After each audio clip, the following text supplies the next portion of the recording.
What's going on, Tan and J Man Show Nation? Episode 482 of the Tan and J Man Show is live on the ISC Sports Network, along with their Twitch channel, their YouTube channel, and the Tan and J Man Show Facebook page, and our YouTube channel. Hit that like button, that subscribe button, that follow button, that notifications bell, so you know every time we are dropping a new episode live each and every Monday night. I'm Terry Lee. Alongside with me on the screen is Josh the J-Man Munt.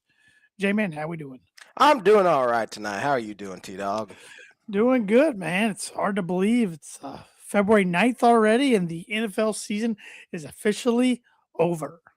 Yeah, it feels like it just started, didn't it? I mean, we always talk about during like college football, like, holy crap, it's already week 6. In the NFL season, it's the same way. It feels like it just started, and I'm very glad it's over. For me personally, it was one of the more, well, of course, personally for me, one of the more enjoyable seasons of my fandom until Bo Nix's ankle injury after, we found out after the Bills game. But like taking my fandom aside, for a season, this was one of the better NFL seasons I can remember. I agree. I think it was one of the better playoffs we've had in a long, long time. Super Bowl was boring. It just wasn't very good, which it's not really. It is part of the playoffs, but at the same time, I don't really evaluate the Super Bowl as being part of the playoffs for whatever reason. But from the wild card round, division round, conference championships, it was fantastic football all throughout January. Well, and you brought up a good point about the Super Bowl, because Super Bowl is so different. Mm-hmm. I mean, it's different. The game itself is different. You get 2 weeks to prepare instead of 1 week. It's a neutral site environment instead of somebody having home field advantage. It's just totally different than anything you're used to during the season. Sure, you have the international games, which keep expanding and expanding. Now we're going to be up to 9 next year. Heck, you might as well honestly make it 16, so everybody has to play one. And then everybody would get even amounts of home and away games at 8 apiece. That's probably what they should do, but that seems too easy. But so you got that, and then it's just such an event instead of a game. You got the longer halftime and everything. So I get it. The Super Bowl is kind of the outlier, even though that's everybody's goal to get there and win it. It's kind of the outlier. Look when we dissect the playoffs as a whole. So. Yeah. It's a spectacle. The the celebrities come out for it. The common fan can't really afford to go to it. Again, you said the long halftime. I think the halftime last night was 35 minutes or something like that. You have media week, so it's a whole different animal to prepare for one. And it's keeping your guys focused. And I'm sure they were all very, very focused last night, but. It's just I love the Super Bowl and I've loved it my entire life, but the love for it is almost a little lost on me at this point. I prefer the wild card round, the conference or the division round, the conference championships now, more so than I do the Super Bowl as itself. Yeah, and it's of course, my team the last time made it was 10 years ago, and I know your team hasn't in your lifetime. Nor will they ever. I think they will sometime. I mean, eventually. I disagree. Okay. But, I don't know. Like, if I'm lucky enough to see the Broncos get back to another one, I'm sure my anxiety and everything will be through the roof compared to what it was 10 years ago. Sure. Because, I was a big fan back 10 years ago, but not near as big a fan as I am even now. So, but this NFL season, like I said, was enjoyable, but it was also one of the more stressful sports seasons I've ever endured, just because it seemed like every Broncos game was down to the wire. Usually they were coming from behind. Yeah. So on that note, I got college basketball to gear up for another month, hopefully closer to 2 months, but another month. And then I could take time off until September. So. Yeah. Yeah. What was I going to say? I was going to say something about it's almost kind of nice having a team that stinks every year, because you stop caring come, mid-October, and you just kind of coast to the end of the year. But I was thinking last night, like, how would I be if the Dolphins were actually in? I've never seen them in a conference championship. I think last time they were in a conference championship game, I was maybe 2 years old. Man, that's crazy. They haven't won a playoff game since 2000. So Yeah, I that's haven't even seen him in the division round since I was 8 or something like that. So I don't even know. maybe it'll take new ownership someday or something. Maybe it feels like for the first time since Stephen Ross has been an owner, they did the right thing this offseason where they fire your GM, fire the head coach, and just get a fresh start. Maybe that'll be the thing. They hired from a winning organization. So maybe we'll see how it goes. But I do have some birdie bogey for you. It is college. Where do we sit on the standings, by the way? We're both 1 over, which is actually a month in. That's not bad. I'll take it. Yeah. I'll take it. It is a college basketball related question. Okay. And you do have a opportunity for a par this week because it's a 4 answer question. Oh, great. There are 4 college basketball programs that have won 20 or more games at the end of the regular season. So that does not include, conference tournaments, NCAA tournament. They have had 20 or more wins at the end of the regular season, each of the past 6 seasons coming into this year. Can you name those 4 schools? But again, 3 for a par, 4 for a birdie. Birdie or bogey is brought to you by Jarrety's Place. You probably have the read up as once again I failed.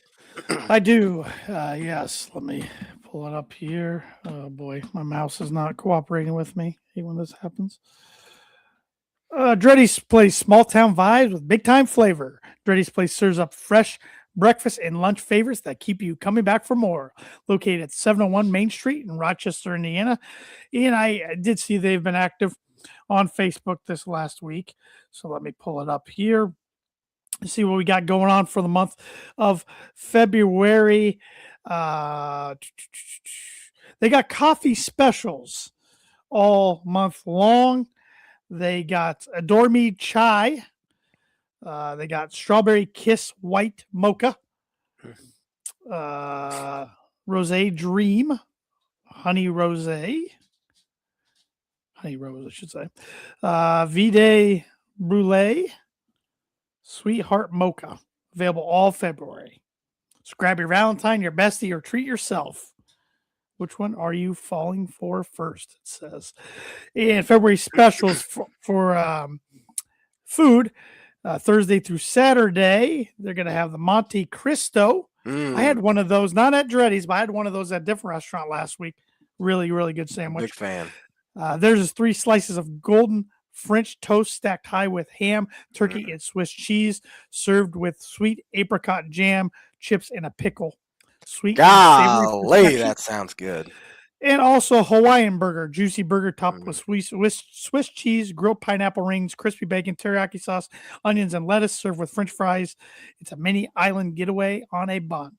And your soups of the day, every day's loaded baked potato, Thursday's creamy chicken wild rice, Friday cactus chili, Saturday broccoli cheddar, appetizers to try and share, shareable sampler, boneless chicken wings, chips, and salsa. I've never had pineapple on a burger. I have. It's all right. I've had it on a chicken sandwich before. It was very good. I think I had it. Grilled pineapple on a chicken sandwich. Yeah, I've had a chicken sandwich. I want to say I've had it on a burger, but I definitely have had it on chicken sandwich with teriyaki sauce. So, also had it on pizza a couple times. I don't think I've ever had it on pizza before. Are you one of those people that are like, yeah, it doesn't belong on pizza, or? My wife loves it on pizza, so that's why I've tried it. I don't try it with her combination, but I have had the Hawaiian, the ham, the brown sugar, and the pineapple. That's not bad. That just sounds good, honestly. Yeah, it's not bad. I don't want it every time.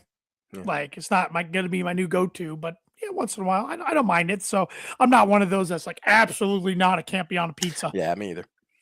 But what was it that one year your wife wanted to make a pizza and it was like pineapple, black olives, and something else? Green olives and pineapple. Yep. Disgusting. Yep. I hate olives, so it's not for me. Yeah, not for me. But since we're on the food and drink and everything category, I mean, there's no free ads on here, but I'm gonna give them a free ad anyways. So last week we were talking about a little nostalgia. Mm-hmm. You were talking about NFL Street, yes, and Code Red, and I don't remember what snack you were having while you were playing. Probably Cheetos. But so I was at the store last week, came across some Code Red. I'm like, I haven't had this stuff in 20 years. And I've a couple cans in on the 12 pack within the past week. Still hits, man. Still hits. Man, you were off pop for about 15 years or so. Worst thing I did. What's happened to you? Tried it again one day. And the worst thing you did was get back on it, huh? The rabbit hole. Now I'm drinking all different kinds. I still try to only drink about one a day, if that. But yeah, it's bad. I went 14 years without drinking a whole pop. And I was gonna say, was it the ginger ale that got you back? So remember you talking about the ginger ale got you back? I was drinking ginger ale for a little bit. It was actually my wife and I had Dairy Queen one day for lunch, and I got a sweet tea, I think, and she got Diet Pepsi, but they gave her regular. And she couldn't tell if it was regular. I'm like, let me taste it. I can still probably tell. Right away, I'm like, yep, that's regular. She's like, I don't want it. So I'm like, well, I'm not going to let it go to waste. So I started sipping on it. And honestly, that's what did it. That's what started it. So now I'm drinking Code Red Mountain Dew. It's a slippery slope, huh? Mm-hmm. Still hits. Yeah. Still hits. So, all right. Well, let's talk a little more Super Bowl. I feel like we got to start there. I know we got some other stuff to talk about too, but Super Bowl 60 in the books. Seahawks, led by their dark side defense, dominated the Patriots. Score was a lot closer than the game actually was. But I'm just sitting there thinking, wow, this is the best that could come out of the AFC. Now, it wouldn't have been any better. It would have been worse if Jarrett Stidham was in there, which it almost was. But as a Bronco fan, I'm just sitting there, man, if Bo Nix wouldn't have broke his ankle, at least maybe it would have been more of a compelling game yesterday. But Drake May looked like he was seeing ghosts. Yeah, I was talking to my dad on my way home from work today, and he said it kind of reminded him of Marino in the Super Bowl, his second year. He had obviously one of the greatest seasons ever in 1984, but then Super Bowl came, and it was just like he wasn't hitting the passes, hitting the throws that he usually did, and he was sped up. And a lot of that had to do with May last night. His offensive line couldn't protect him at all, which credit the Seahawks. They blitzed like crazy last night, but they also brought four a lot too, and they got to him. They were at his feet all game long, and I think that's one thing that New England's going to have to work on is the offensive line. They used a real early pick in Will Campbell this year, and he was a disaster as a rookie. He gave up, I think they said, coming into last night, he gave up 14 pressures in the 3 games in the postseason so far, and it wasn't any better last night. But he also didn't have many weapons to throw the ball to. But New England's defense kept him in it because it wasn't like Seahawks were really doing all that much either. But they were finding a way to get scratch and claw across 3 points across the board a couple times. But that Seahawks defense, man, and they're young and they're going to be good for a long time, you'd think. Now the Legion of Boom was young at one time too, and they should have won 2 Super Bowls. They only won 1, so you just never know. But really good for Sam Darnold. I mean, quite the redemption tour after being crucified by the New York media. Then he bounced around to Carolina and a couple other places, San Francisco being one of them. And Kevin O'Connell was able to kind of spark something in him. I think Minnesota's really kicking themselves now for going with J.J. McCarthy over Darnold. But Darnold seems like a good guy, and I'm happy that he was able to win one. Yeah, really good redemption story, like you said. And maybe it's a story for some franchises maybe not to give up on their quarterback so soon type of thing, even though, I mean, he obviously wasn't going to pan out the Jets. And sometimes it is. No one does. Yeah. But Kenneth Walker was a stud last night, Super Bowl MVP, first running back MVP since Terrell Davis back in Super Bowl 32 in 1998, which is wild. I didn't realize no running back had won the Super Bowl MVP since then. It's hard for a non-quarterback to win it feels like. It is. It is. I mean, you could have gave it to a host of defenders probably. The Seahawks, heck, you could have gave it to their kicker who kicked 5 field goals, the most in Super Bowl history. But I thought the difference was going to be going into the game, Seattle's playmakers compared to New England's playmakers. And I'm still surprised Drake May didn't use his legs more. I thought maybe that would be able to keep them in the game, but he, for whatever reason, just didn't or wasn't able to. Overall, I mean, the game itself wasn't too entertaining. What did you think of the commercials? I'm I hate myself for it, but I'm so used to something goes on commercial, I immediately start looking at my phone. Ah, I'm very guilty of that to the point where like we're like midway through the first quarter. I'm like, oh crap, I haven't seen a single commercial yet. I forgot that Super Bowl commercials used to be a thing. Um, they were forgettable, like they have been the past 5 years. The Budweiser one was good. There were a couple other ones that were okay, but I mean, I just remember maybe it's because we were kids, we thought everything was funny. But like back in, and I don't want to be that guy. Back in my day, but back in my day, Super Bowl commercials were hilarious. I mean, you got like, people still have like cultural references from back then. sure. The "What's up?" That was a Super Bowl commercial. We just don't get that anymore. Yeah, some companies don't spend. I heard today for a 30-second commercial last night was between 8 to 10 million. Uh, some That's companies don't crazy. like Doritos Not worth used it. to be funny ones every Yeah, year. They don't do it. And the companies that do usually release their ad before the Super Bowl, a week or two before, yeah, and people complain. I'm like, from a marketing standpoint, since that's my everyday job, yeah. I totally understand that. Get your bang for your buck, so to speak. So I get that. And like, if you only play it once during the Super Bowl, if somebody like you isn't paying attention, you miss it. Exactly. That's money down the drain for that brand, Yeah. that company. So I get it. Yeah, one thing I have started looking forward to with the commercials is seeing like brand new movie trailers that Yeah. haven't even been announced that movies are coming out yet, and just to see some stuff that's going to be coming out. But I Yeah. just think it was forgettable commercials, like they have been for I would say 10 years now. They haven't Oh even yeah. been good. Yeah. I'd say at least 5 years, if not 10 years. It's like you have a handful every year coming out of it. That was pretty good. Yep, That was about it. How about the halftime performance? Bad Bunny. What was your take on the halftime performance? loved it. Didn't have a clue what he was saying because No. I don't speak Spanish. But man, he can perform. He was having Yep. fun. Great message. I thought the set design was beautiful. I thought it was One of the best I've ever seen, one of the probably. it like told a story throughout it, Yep. and you got to see different cultures Yep. throughout that as well. I absolutely loved it. I thought it was fantastic. Yeah, I thought it was really good. I knew it was gonna be entertaining because Mm, I I came to know of Bad Bunny through the WWE.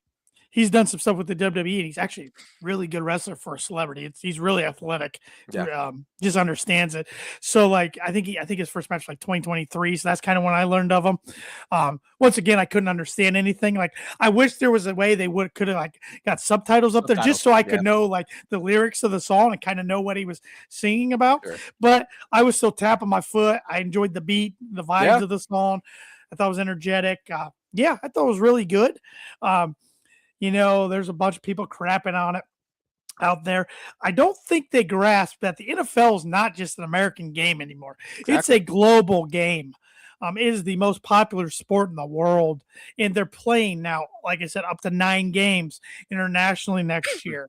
So you gotta bring that in, Yeah, once absolutely. in a while. And I had no problem with it. No, Um, I thought it was a lot of fun. and honestly, I've never really cared about the halftime performance anyway. Nah, Like nah, it's just it's a fun thing to have, but yeah, some I people love really do, entertainment. but Yeah, I've never been one that's like, no, this makes or break my experience at the Super Bowl, yeah. and I kind of find it pathetic that a lot of people around the country want to cause a big stir over 35 minutes of a halftime performance Yeah, at a pro football championship yeah. game instead Who of cares? some other issues that you should be making a big deal about. But Yeah, who cares?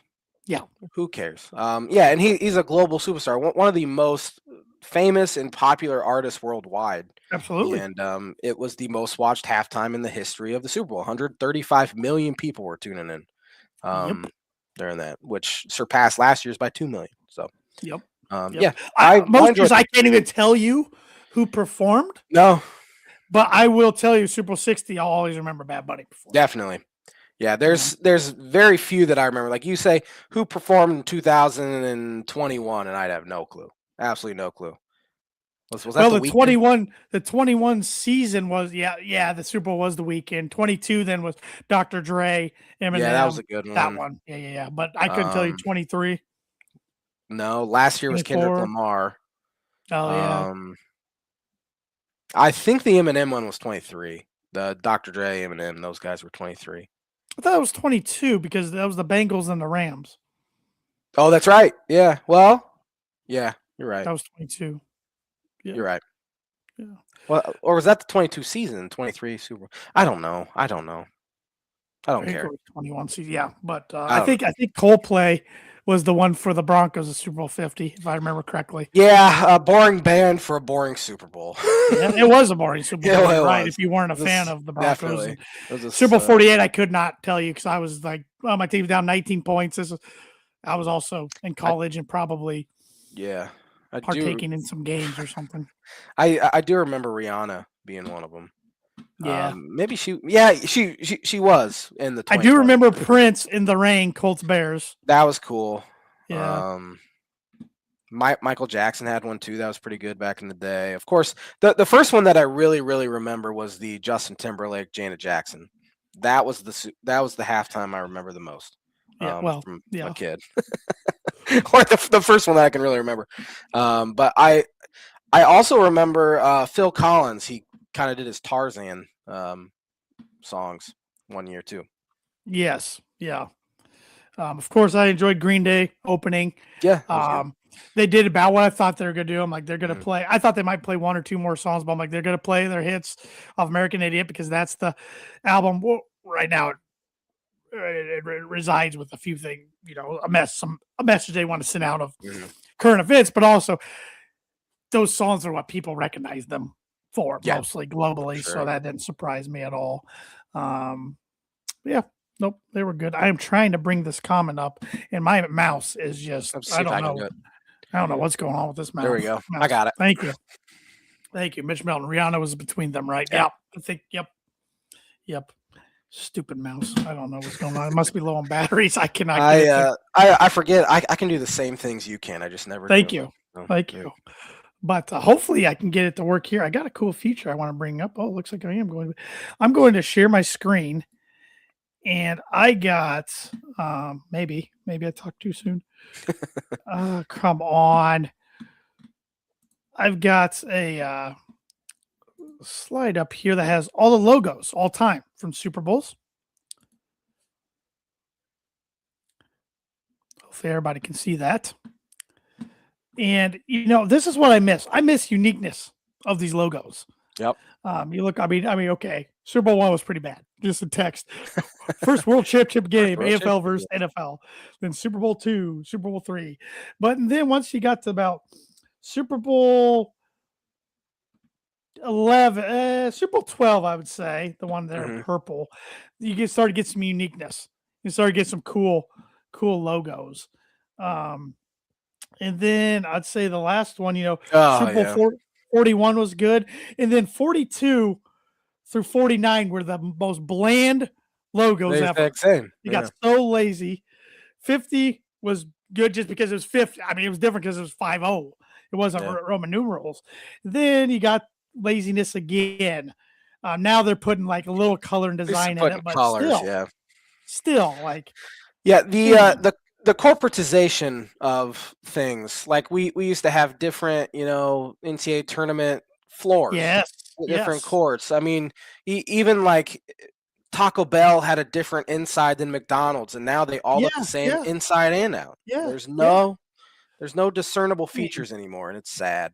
Give me the old yellow napkins and cups from Wendy's. Yeah. And, you remember the old sunroom they used to have in Wendy's too? Oh yeah, man. Yeah. You could still see what buildings used to be at Wendy's at one time that are like vacant. Just by that design. Just looking at these, what do you think's the neatest Super Bowl logo of all time? Man, I can slow down. I'm just kind of going through. I think Super Bowl. Ooh, I like the one. I assume that's from. Would it be Super Bowl 31? Is pretty cool. Mardi Gras one right there. That was I thought that was probably New Orleans, right? Yep, Packers Patriots. Yep. That's probably my favorite of the ones I can see. Which I don't think any of the old ones are all that cool, but right. This is not the one. 02 is not the one I'm used to seeing. 02 was usually the one with America on it because it was after 9/11. So I've never seen that logo.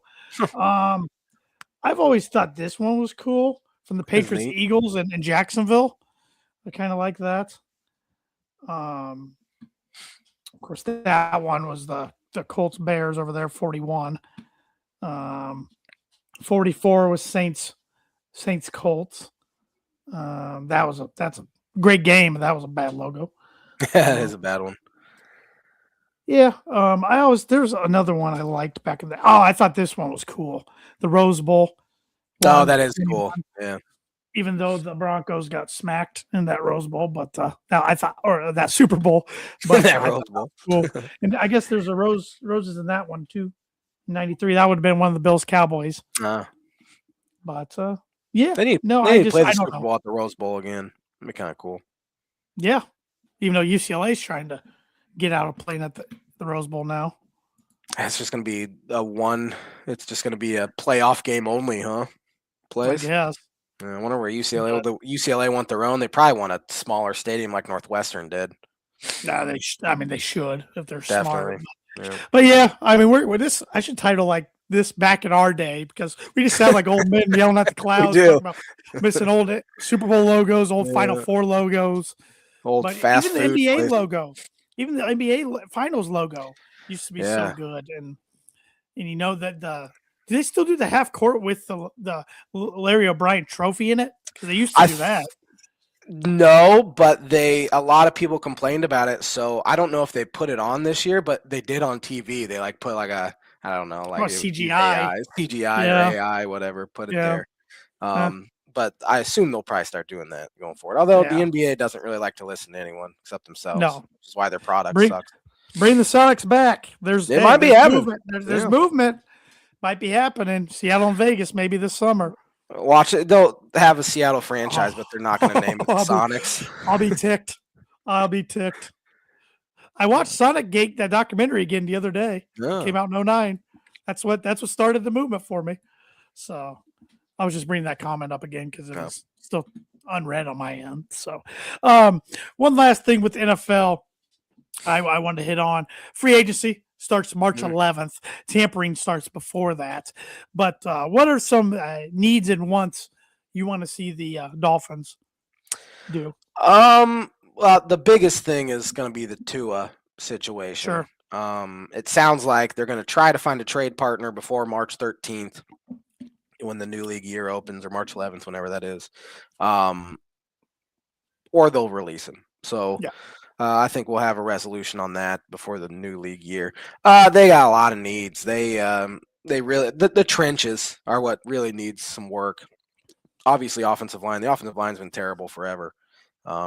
And defensive line had a bad year this year as well, which I thought should have been a strength. I mean, you had Jalen Phillips and Bradley Chubb, which Chubb had a good year. Chop Robinson had a terrible year. Follow up, Zach Sealer wasn't nearly as good. Their rookie Kenneth Grant stunk. So they need help in the trenches.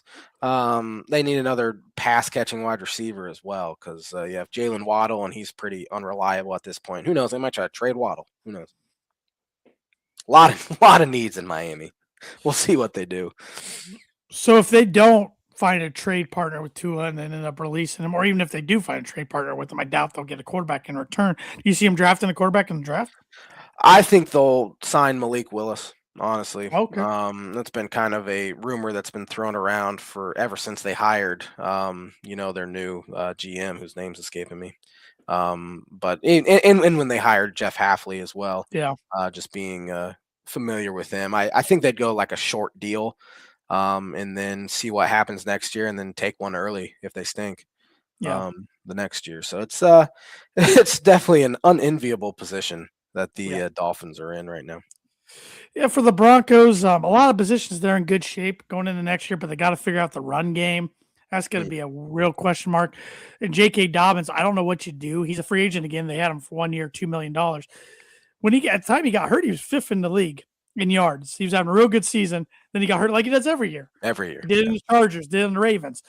So I wouldn't be mad if they brought him back, but it better be on a cheap deal and like a short deal, because you just can't trust the guy to stay healthy. Kenneth Walker's going to be free agent, but I doubt Seattle's going to let him leave. Yeah. You could draft one, but I'd rather try to re-sign Dobbins and also sign somebody else. But we'll see. They got to figure that out, though. So RJ Harvey's more of a receiving back. I think going to be more of a receiving back than anything. Also would like them to get another wide receiver who's a consistent, reliable threat. I think Pat Bryant's going to be good, but so far he can't stay healthy. Troy Franklin's up and down. Marvin Mims, speedster, does well when they give him opportunities, but they don't use him much for some reason. And then Cortland Sutton's good, but I don't know if he's a 1 anymore. Yeah. So, and even a tight end, I'd like them to go get a tight end because Evan Ingram didn't really work out very well. I think he's on a team option, so I doubt they bring them back. But we'll see. We'll see. They got money to spend now with Russell Wilson's contract is $32 million off the books. So which it was kind of funny last night. A lot of the draft picks they used through the Russell Wilson trade were key contributors last night. Oh. So worked out pretty good for Seattle, even though Definitely. the only player still there from that trade was Drew Lock, and he's on his second stint with Seattle. Yeah. Since that trade. Yeah. So that's funny. Noah Fant and Shelby Harris are no longer there. But yeah, so NFL, like we said, there is no off season, but next few weeks there shouldn't be too much. Yeah. The combine's here at the end of February, isn't it? That's so that'll right. give some stuff for the NFL to talk about or for networks to talk about. But that's true. I'm sure they'll be talking a lot about the Dallas Cowboys for God knows what. Always. They always win the off season. Yeah, even like it was like the start of media day or start of this week and this past week, the week before the Super Bowl. And like one of the things on one of the shows with Dan Orlovsky was, what's Dak Prescott's legacy like? Who cares? Who cares, man? Didn't even talk about the Patriots or Seahawks. It was, what about Dak Prescott? If Dak Prescott played for anyone other than the Dallas Cowboys, they wouldn't give him a lick of airtime. No, they wouldn't. That's not Dak's fault at all. No, he's pretty good, but still, like, they only talk about a handful of quarterbacks. Yeah, and he's, for some reason, one of them. Yep. So, yep. Well, I got a blind ranking today. It got nothing to do with football. I don't know why I'm transitioning this way, but it's got to do with NBA. Oh, interesting. And my dad helped me a little with this list, and then I finished it out. We thought of some guys who are having or had, because I don't know if one of them might not be in the league anymore, are having, I'm going to say, better NBA careers than we ever thought they would coming out of college. I like it. Starting with Cam Spencer.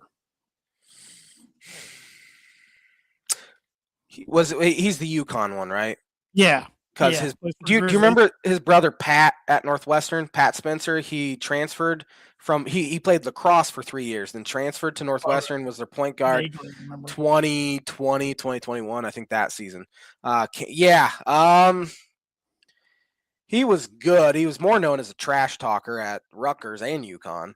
I'm gonna put him at 4. He's having a good NBA career though. That's wild. And a lot of these guys are Big Ten guys. I think 4 out of 5 are Big Ten guys. This one's not Colin Gillespie for the Suns. Yeah, Villanova guy. I think he went undrafted. He was okay at Villanova, but nothing special. He just obviously has those intangibles. No, he's having 14 a game. I know, man. I'll put him 3. I think he's better than Cam. Duncan Robinson. He's had a good run, but he's 6'8" and he can shoot it, man. He got paid. I think he's still hanging around. I'm basing this list off of what they're doing now. Yeah, that's fair. So I'm gonna put him 5, but he's had a good NBA career. Well, especially when he started at D3 in college. Yeah, I mean, crazy. Yeah. Tim Hardaway Jr. He's had a long, good NBA career. He was good at Michigan. That Michigan team was loaded with Stauskas. Yeah, they were. Burke and McGurry. He's the only one that's lasted. I know. Yeah, I saw Trey Burke. Trey Burke does not look very good. Last time I saw him on a podcast saying the reason he got kicked out of the NBA was because he didn't want to get the COVID vaccination. That's why he got kicked out, not the fact that he was averaging like 2 points a game or whatever it was. Let's go. I got to put him 2. And the reason I put him on this list, he's the one that my dad didn't even have down. My dad had 4 down, and I finished it. It was because when I think back, all those Michigan guys, they all were pros, thought they were going to be pros at the time. Yeah. I didn't think Hardaway Jr. would last. No, I'm with you. He's on the Nuggets right now. So, and lastly, Khalil Ware. Yeah, I mean, he was a first round pick though. Yeah, he was, but like I'm gonna put him on. Yeah, he's still having a lot better career than I thought he would. Even though yeah. he went first round, like I followed the Heat just because a lot of the Dolphins writers are also cover the sure. Heat as well. And your boy And Myers Leonard used to play for him, so and my boy Myers used to play for him. I obviously have to put him one.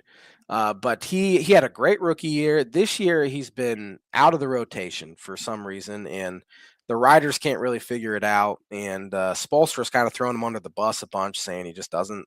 He, he has essentially said it looks like he just doesn't even care. So that's not great. that's how I thought he was at Indiana. To be Yeah. honest. And especially when he was probably going to be a headliner for Giannis in a Yeah, at the trade deadline, and your coach comes out and barely yeah. playing. Yeah, that's probably not great. But re-rank, I'm gonna probably put Tim Hardaway 1. I'm gonna put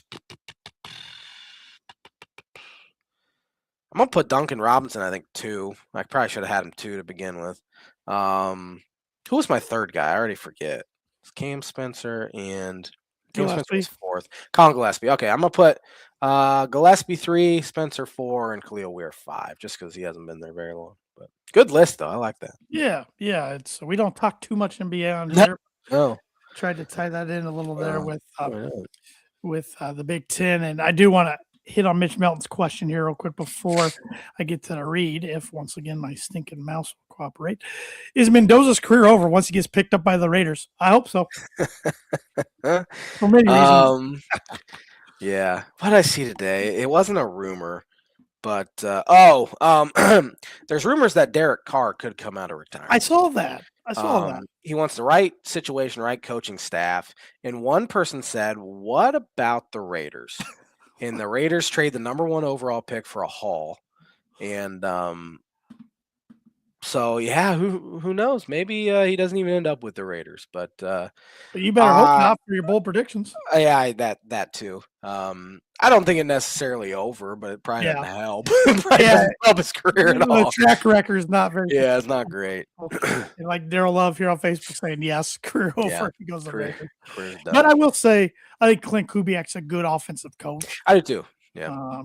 It'll be interesting to see what he does there. And I mean, he took care of business with the Seahawks. Yes, he did. Sometimes I know everybody's always worried about all these coordinators who are already set to become head coaches after Super Bowl. Like, will they be able to focus? Focus just fine. Yeah. Job to do. So, yeah, we'll see. We'll see. But that is the blind ranking segment this week, which is brought to you by Proforma Prince Hugh Promo Group. If you're looking for a trustworthy, dependable resource for your next trade show, company picnic, or sales meeting in 2026, Proforma Prince Hugh Promo Group has over 50 years combined experience in promotional products and commercial print. They strive for fast and efficient response to all your print needs, so you need to look no further. Let them be your one-source print and promotional company today by giving Barbara Van Weinsberg a call at 574-210-3815.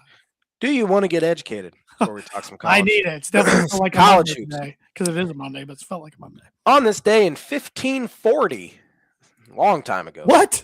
The first recorded horse race meeting in England is held at Ruddy Fields in Chester.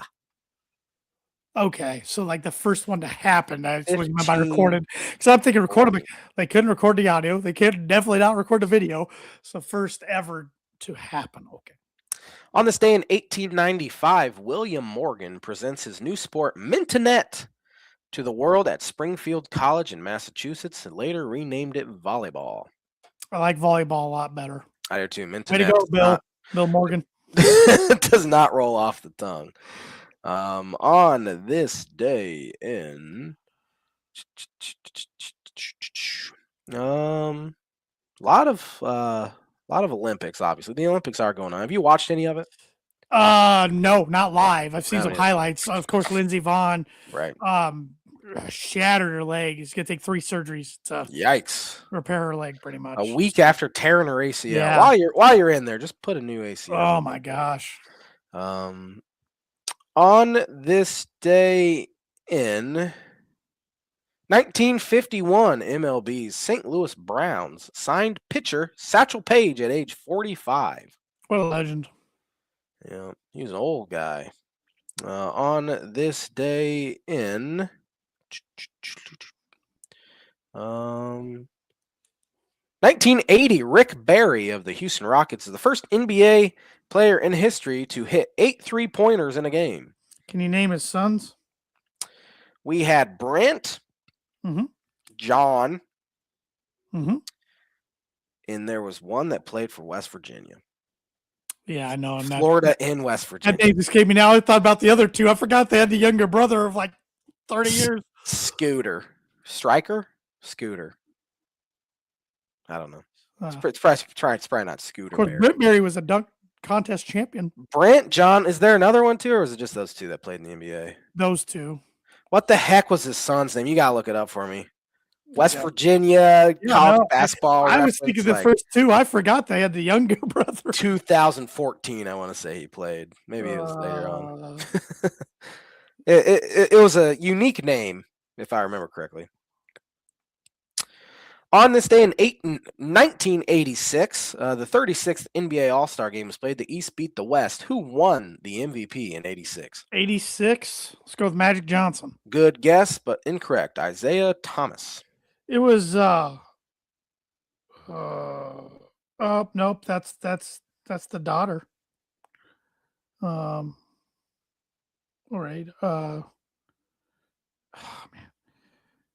It's not Brooksberry. I don't think it is Brooksberry. All right, now I'm looking up Rick Barry's Wikipedia now.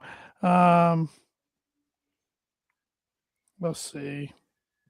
Who won the NBA All-Star Game MVP on this day in 92? So Brent, John, Drew, Scooter, and Canyon. Canyon. He did have a scooter, huh? Scooter played in the NBA. He went to Kansas in the 80s. Scooter did? Okay, so it was Canyon Barry. Yeah, I remember Canyon Barry now. I knew it was a unique-ish name. Okay, Scooter played overseas, not Scooter. I can't believe he had a scooter. I just pulled that name out of nowhere. Nice. Anyway. 1992, the West beat the East in the NBA All-Star Game. Who won MVP that year? I'm going with Magic again. It was Magic. I can't believe you chose Magic when the Eastern Conference won. I kind of felt like he returned. Maybe. He had like a semi-retirement return in 92 or something. And he did it years later again, too. 92, he did win it. 86 is when Isaiah won it. Yeah. Who won in 97 the MVP? It was the East that won. You'll never get it. Michigan, former Michigan player. East won it. Chris Webber. Glenn Rice. Oh, darn. Probably for the Hornets. Who won the Pro Bowl MVP on this day in 02? Pro Bowl 02. Marshall Faulk. Rich Gannon. Did you see that video of him and John Gruden? That was awesome. I love when Gruden talks to these old quarterbacks. They still have it in them, like their love, and they just get right in their cadence and right in the street. Don't care who's around. Yeah, that was great. On this day in 2003, the West beat the East in the NBA All-Star Game. Who won MVP? West beat the East 03. Let's go with Kobe Bryant. Good guess, but incorrect. Kevin Garnett. On this day in 2006, Al Michaels joined NBC's Sunday Night Football to broadcast. Has it been that long? Wow. With John Madden, yeah. Wow. On this day in 2018, the Olympic Winter Games opened up in Pyeongchang, South Korea. And then on this day last year, the Philadelphia Eagles won the Super Bowl. Yes, they did. A game that wasn't that close either. No, the final score was like 40-22, but it was 40-6 at one point. It was an absolute bloodbath. Yep. When do we hear announcement from Travis Kelce? One way or the other. It sounds like they want him back, and it sounds like he wants to be back. So I think he'll be all right. So back, that whole telecast at the end of the year was for nothing. I mean, my gosh, they treated it like it was his last home game ever. So we'll see. Maybe he decides to hang her up, but I think you have to hear before the new league year, right? I would think. It helped the Chiefs out anyway. Yeah, did it, but that's a good list for the Honest Day list for the week, which is brought to you by Blue River Digital. Blue River Digital is a full-service smart marketing agency. They help businesses simplify marketing and grow with intention. Their focus is on system strategy and long-term results, not hype or one-off tactics. They offer digital marketing, website development, graphic design, printing and direct mail, signage and vehicle graphics, corporate apparel, promotional items, and AI and automations. They work with small, medium, and large businesses spanning across the United States with a strong presence in northern Indiana. Contact them today at 260-248-2749 to see how they can help you with your digital marketing. College hoops. Hoops. Yes, sir. I watched a lot of college hoops this week. It's kind of the first week that I really watched a bunch. I watched Purdue, a little bit of Indiana, and a good amount second half of Illinois, Michigan State. Yeah, there were some good games this week. Now that we're starting to talk about it, I can't remember what they were. But UNC hit a buzzer beater to beat that's Duke. right. Stormed the court. Duke had a staff member get pretty injured. Yeah, get trampled. But Yep. Gonzaga lost the Lost to home Portland. game to Portland. Yeah, lost. It was at Portland. Oh, at Portland. Sorry. Yeah, Portland's first ever win over top 10 teams. Yeah, I don't think Gonzaga had lost to Portland since I don't even know when. We were probably in diapers last time we lost to Portland. But yeah, Purdue only had one game this week, right? Yeah, and they didn't play very well against Oregon. They didn't, but they scraped out a win. I thought down one with under a minute left. I thought it was over. I was ready to just jump off. The season's over. Yeah, ready for just give me relaxation with no sports going on. But, Oregon had a couple opportunities to hit a three late to make it 4, but I will say Biddle makes them better. Not as for sure he does. Not that much better, but like they were Saturday, but they did. Yeah, I mean it gives him a 7-footer that can hit a 3 and block shots and stuff. He looks like he's 45. He does. He's a tough guard. But yeah, it's one of those games you're not going to apologize for a win. No. Ever. Just forget about it and move on. 'Cause big week this week. Can't dwell on it at all for Purdue. Yep. 30 minutes after the game, I didn't care. That was a 4-point win. Yeah, who cares? They definitely got some things they got to figure out. They just look sloppy at times. They don't look locked in at all times. Like they better be locked in these next 5 games. They get real tough. Yeah, especially life on the road this week. So. I watched the final 4 minutes of the Purdue game because I just figured they were going to blow them out, and I had some errands to run and stuff. And I checked the score, and it's like of course our friend Evan Webb, who's been on the show, is freaking out, and so I'm like, all right, I got to tune in because usually he's freaking out. Purdue's only up 12 or something like that. And I turned it on, I'm like, oh, Purdue's only up 1. I'm like, I might as well watch the end of it. And Purdue had a stretch there, the final 4 minutes, where it was precarious because they had a couple turnovers in a row that wasn't really like them. They missed, I think, a front end of a 1-and-1, stuff like that. And they're fine. I mean, they found a way to win. Who cares? They just need some guys to consistently step up. Yeah. CJ Cox for a while was on a little bit heater. He's kind of disappeared. Jakari Harris had a good game at Maryland, didn't do anything the other day. Like they need guys to step up. And Fletcher Lawyer all of a sudden shot well the last 2 games, which is huge. They need it. But they just, I don't know, they're not all clicking like they were at one point. Maybe this is the week they get back going. At Nebraska tomorrow night, 2.5-point dogs. At Iowa Saturday, which they scratched and clawed to beat Iowa the first time. Yeah, so. Iowa's playing some good basketball right now too. Yeah, so that's a 5:00 tip on Saturday. Weird. That is weird. I'm sure it'll be packed. And the Super Bowl played a role yesterday, but I mean they're rolling, playing really good basketball, and there's like nobody in the stands watching them play Northwestern. But again, the game ended probably an hour before Super Bowl kickoff. Yeah, so it probably played a role, but still, that's not a good look when you're playing good basketball. Purdue scraped out a win. Indiana somehow scraped out a win. Very controversial. Yes. A couple of calls the last 15 seconds. The bad call was the charge. That was not a charge. That was a horrendous call. Originally, I thought that the last play of the game was a terrible call, but there's an angle where Blackwell very clearly tripped Wilkerson, and it was definitely a foul. That was a horrendous charge call, though. The guy, I mean, it should have been fouled in Indiana earlier. Hacking at him. Yeah. Wisconsin's coming off a tough one, and Illinois and Wisconsin are in the exact same boat, and they play tomorrow night. Illinois absolutely destroyed Northwestern.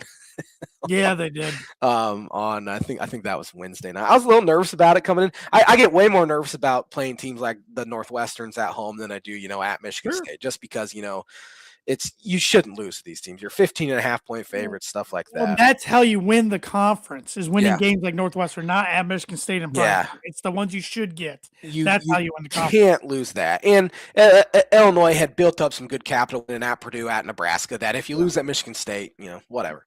But anyway, they just destroyed them. I mean, it was over within the first 10 minutes. They got up 28-9 at like the 11-something minute mark. They just killed them. The crazy thing about Northwestern lost by 40, and it wasn't even that close. Illinois was up 49 at one time. Another thing, they only scored 44 points and lost by 40, and they only turned it over one time, Northwestern did. So they're just horrendous. Speaking of tripping, J-Man, yes, there was another incident of Jeremy Fears. He's so dirty. I'm hoping this is what he's talking about. Where yes, Fears had an incident or 4 in Minnesota where he kicked a guy in the groin area. He could get punched. He tripped another guy, tried to trip another guy. And then this exact same situation happened where he stuck his leg out. It looked dirty. It looked intentional. David Merkovich face plants. They go to the monitor, say no, play on. If that's on the road, he's getting teed up. He might get kicked out just because of his reputation. But Izzo, even though the call went his way, he's screaming at Kelly Pfeiffer. And I can't stand Izzo. So he's getting sick of it. Well, he said that he doesn't know what he's going to do with Jeremy Fears. He said it after the Minnesota game. And he said, I don't think I'm going to start him. Sure enough, he starts him, plays him 70 minutes. He has the best game of his career. It was the first game where I'm like, all right, it's time for Kylan to come back. Because you look at some of the teams they played, Braden Smith killed him. Jeremy Fears killed him. They need Kylan Boswell back. And it sounds like he could be back this week, probably not tomorrow, but could be back Sunday. They just need him for depth because they're only going 2 men deep right now. And, it was the first game all year that they kind of let slip away. I don't even know if I'd say slip away, but they're up 4 with about 3.5 left. They got up 9 early in the second half. They didn't shoot the ball well at all. Keaton Wagler played the worst game of the season so far, 2 of 16. He started forcing stuff too, which he hadn't been doing. What the hell was that? Yeah. Well, he'd been killing everyone. So he was kind of due for one. But still, the fact they were able to get it to overtime, Jake Davis with some absolute stones to hit 2 free throws. Yeah, I thought no way he was making a both. Yeah, in that environment to force overtime. And then they got some home cooking to them. Jeffrey Anderson let Fears go to the foul line about 10 times in overtime. And the one that changed the game, Illinois was up 2 with about 2.5 minutes left, I want to say. And Tommy Avicic picked up his 5th, which he didn't even touch Jeremy Fears. Fears ran into Kohler. And they called it on Tommy, and that just kind of changed it. But still, Illinois came down. Wagler hit a 3 from about half court. He couldn't hit anything all game. He hits about a half quarter, and then he gets a steal. And I wish he would have just shot it immediately. Like got to the 3-point line, shot, or Jake Davis shoot it, because Jake Davis hit some big shots. But Big Z Avicic went backboard only. But they had this unbelievable run, 12 in a row. I mean, they won on the road at some top 5 teams, and it took a horrible shooting night, some home cooking, some fouling out, and they still only lost by 3 in overtime. So they just can't let it linger into tomorrow, and can't let it snowball and a losing streak. Yeah, Underwood said after the game that's a distraught locker room in there, but that's where you need your veteran to say, we lost, let's get over it. We got a Big Ten title to potentially win. I mean, they still control their own destiny because they have Michigan coming up here in a few weeks. So I fully expect them to come out tomorrow like gangbusters, hopefully. I hope. They need to win both of these for sure this week. Let's go over the Big Ten slate for the week. Finally got some good games. The scheduling's been poor too. I just There's one tonight in an hour. Good. Out time. Oregon at Indiana, who's 10.5-point favorites. I didn't realize Indiana played again tonight. Give me Indiana. Yeah, it's a quick turnaround for both teams. They both play Saturday. I think Indiana wins pretty easily. Well, Indiana, good for them on winning the overtime games against UCLA and against Wisconsin. But they can't hold on to leads. Yeah, they don't know how to hold on to leads. They were up 10 late against both of those teams. And remember, they were up 16 in the second half against Nebraska. Yeah, that's right. And they were up big against Purdue And now Yeah, let Purdue come yeah. back. Purdue So, came all the way back. Almost. speaking of Purdue, Nebraska, that game's tomorrow night at Nebraska at 7:00. Give me Purdue in that one. I think they come out. I think the Oregon one kind of shook them free a little bit, just finding a way to win, and I think they come out. I still don't believe in Nebraska. Weirdly enough, I've been saying on the Boiler Breakdown when we've been looking at this week for a while. Weirdly enough, I've been saying I'm more confident at Nebraska than I am at Iowa. Oh, I'm right there with you. Give me Purdue in this one, a chance to get a big win where they're underdogs, maybe catch some people's attention. And then Wisconsin at Illinois is 11.5-point favorite. Give me Illinois. I think Illinois wins by 20. So yeah, Illinois could be. I mean, if Illinois would have won, they'd be up to number 3 right now, and I'd still probably feel like they're going to lose to Wisconsin. I don't know why. They've only lost once to them in like the past 14 matchups. Yeah, it's not Maryland. That's fair. Yeah. Give me Illinois. I think they bounce back. Speaking of Maryland, they host Iowa Wednesday night at 6:00. Give me Iowa. I like Iowa as well. Ohio State hosts USC at 6:30. Must win for Ohio State to make the NCAA tournament. Maybe for Jake Diebler's job. Who knows? And give me USC on the road. I don't believe in this Ohio State. I like USC as well. Number 2, Michigan travels to Evanston to play Northwestern at 8:30 Wednesday night. Oh boy, that's going to be another 40-point shellacking. Yeah, I think Michigan's the best team in the country. I do. I really hate it, good. but they're very good. Yeah. Penn State at Washington, 10:30. The whole country be watching. Give me Washington pretty large. No games Thursday night. I hate that. I hate they do that. Friday night, Michigan State at Wisconsin, 8:00. Man, it could be a bad stretch for Wisconsin. Give me Wisconsin at home. I just don't. Michigan State's offense is just not very good, and they didn't shoot the ball well. The worst thing that could happen to Illinois was Michigan State losing to Minnesota last year. Exactly. And still, Illinois. It felt like the whole time Illinois was the better team too, and they just didn't shoot very well in the second half.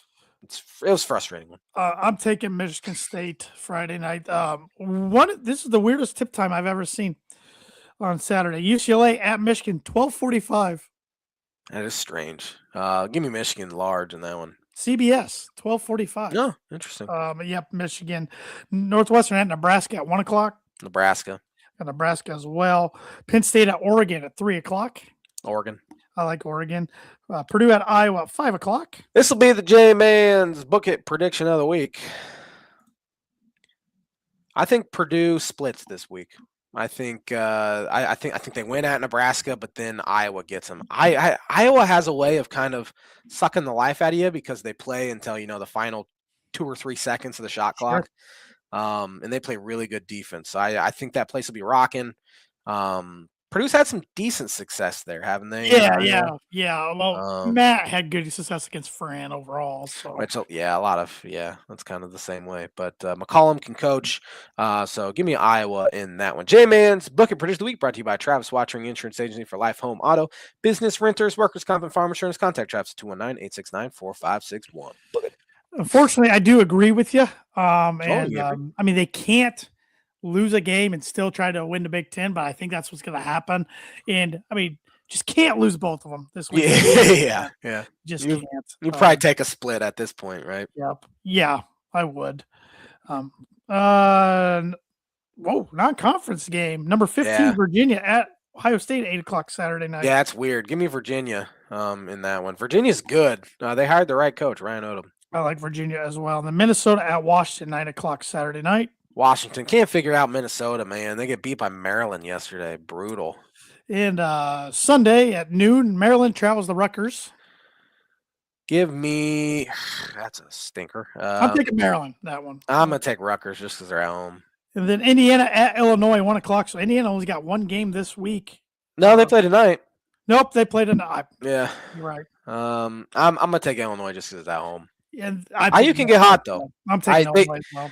They need Kylan back for that one because they need somebody to stop Wilkerson. Then Indiana gets a 6-day rest and plays at Purdue next Friday. No. So, and Purdue's got Michigan at home before Indiana. Oh boy, that is a brutal one. Huh? Yeah, after this week, Purdue's got 3 straight at home. It's Michigan, Indiana, Michigan State. Man, if you can win both this week, you'll be feeling pretty good heading into at least playing Michigan. At least you host Michigan. Yeah. I'm going to that one, so I'm looking forward to nice. that. Thad Moody said we lose both. I'm gonna start drinking again. Yeah. All right, Jamie, hit with me that birdie or bogey again. There are 4 college basketball programs. I'm gonna start over. Over the past 6 seasons, there have been 4 college basketball programs to end the regular season with 20 or more wins in each of those 6 seasons. Who are those 4 It's programs? the 6 seasons that gets me. Yeah. Of course, that's not Purdue because going back 6 years, they were not good. That's Yeah. 6th year. I am going with Illinois. Yep. Houston. Correct. I'm not confident in this one. I'm going with Gonzaga. You got it. You got a par at least. Oh, those are 3 I got written down. I only have a 4th written down. Oh, I got to think here. Get in my bag.